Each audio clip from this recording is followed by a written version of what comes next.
Dapat marunong din kayo mag-shooter. Pag lalaki, dapat marunong mag-shoot. Diba? Diba? Nyo ba bakit meron ganito? Guys, stud session tayo ngayon. Kasi, alam niyo naman na, diba, nag-aaway lagi si Chanel tsaka si Dior. So, kukuha lang ako ng aking AI rod. Ito siya. Hoy!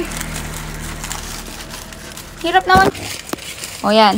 Dapat bago lagi yung gamitin nyo pag mag-i-stud kayo. Then, syempre, ito yung aking syringe. Bilang, ba? Ikaw ba mag-ano? Oh, ako, you need. Okay. Tung sahur. Oh, okay.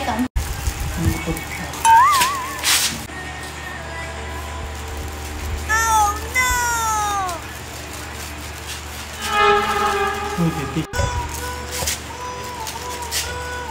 Ang hirap Actually, ang hirap kumuha ng mahahabang kuko. You go there, Happy, or you go there. You sit there, faster. Dapat marunong din kayo mag-shooter. Pag lalaki, dapat marunong mag-shoot. Diba? Diba? Kailangan yun. Kasi nga, alam nyo nga gawin sa sarili nyo, sa aso, hindi. Tira nga! Mga babe! Actually, hindi ko alam nga kung ilang araw na silang in here. Pero nagbakasakali lang ang bakla! Like, alam niyo naman lately talaga na lagi silang nag-aaway, diba? At ngayong araw nga talaga. Ay, bongga! Actually, this is 10 p.m.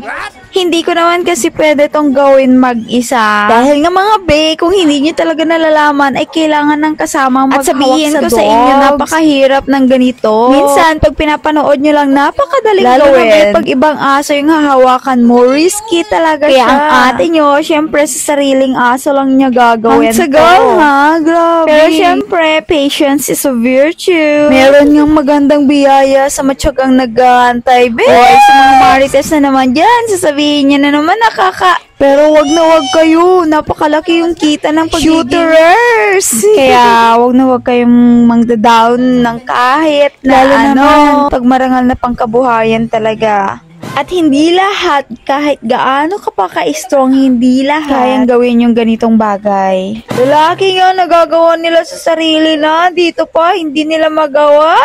Charot lang, be.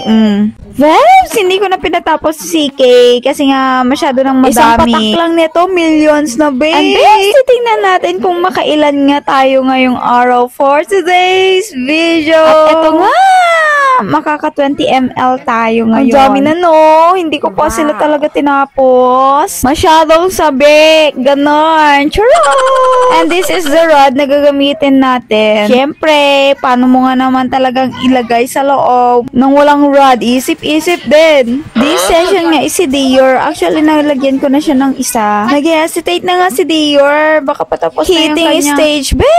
At masintabi sa mga kumakain. Mga babes, pawang professional lamang ang gumagawa nito at hindi basta-basta. Pero kung may sarili naman kayong mga alaga, bakit hindi nyo gawin, diba? Matagal-tagal din ang pag-aantay nito, mga 6 months, bago sila ulit magkaroon. So, lagi kasi silang nagsasabay, kaya laging bardagulan na nangyayari. Kadalasan talaga, minsan nakakatakot. Ayun guys, and I'm done with my job. I'm done with my job. Kasi gumamit ng AI rod, itapon nyo na siya, syempre.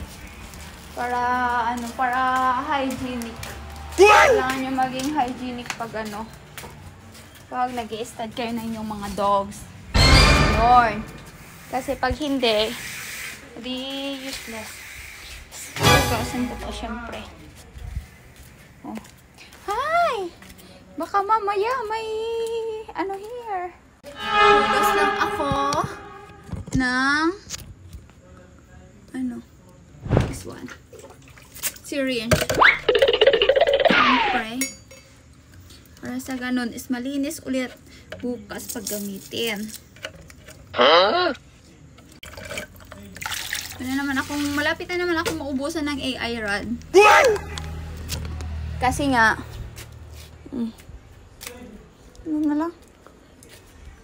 kasi nga lagi akong feeling nag-i-stud. Nope. And then, yun lang. That is for today.